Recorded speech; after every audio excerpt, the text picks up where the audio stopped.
There is certainly a lot to learn in this, and we are constantly also looking at ways in which the office can be more effective, can also confront the challenges that we see coming our way all the time. And for this reason, for me, the efficiency of the office can also come from the lessons that we've learned in the past. For instance, there is the strategic plan of 2016 to 2018, in which we are trying to do a few things differently because of the lessons we've learned.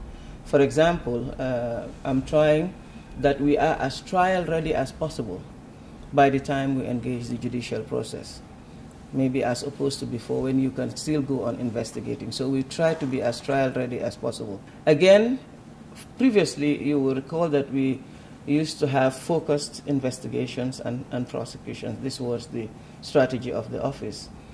You can say perhaps it's because due to the circumstances then that existed. But increasingly, I found that we need to go more in-depth, open-ended and in-depth investigations and prosecutions. And that is what the office is doing now. Also, the reliance of witnesses. We have seen the vulnerability of witnesses and being interfered with. And even though we were doing before looking for alternative forms of evidence, now it is more pronounced. And again, also, we are looking at perhaps not always directly going to the most responsible, but building our cases slowly, perhaps going after the notorious perpetrators or mid-level perpetrators and building our cases upward to the most responsible. The ICC was set up mainly upon the agreement with states that we will support this institution. As we said at the beginning, it's a voluntary,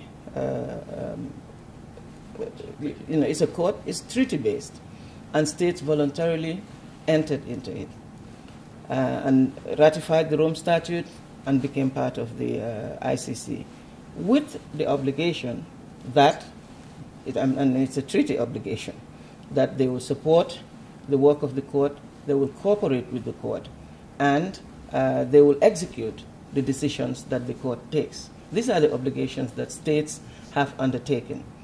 However, we have seen so far that this is not always the case.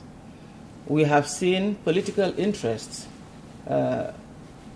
being stacked up against the ICC treaty obligations, with the result that, for example, when President Bashir is found on a territory of a state party, the obligation is to arrest and surrender to the ICC. But we have seen states putting political interest and political considerations above that obligation. Even though the ICC is an independent permanent institution to work on these crimes, it is only through their support and their obligations towards the court that the court can effectively function. It is the court of the states parties. They established the court, and they should continue to support the court. But unfortunately, the level of politicization continues to interfere with the work of the court, the functioning of the court.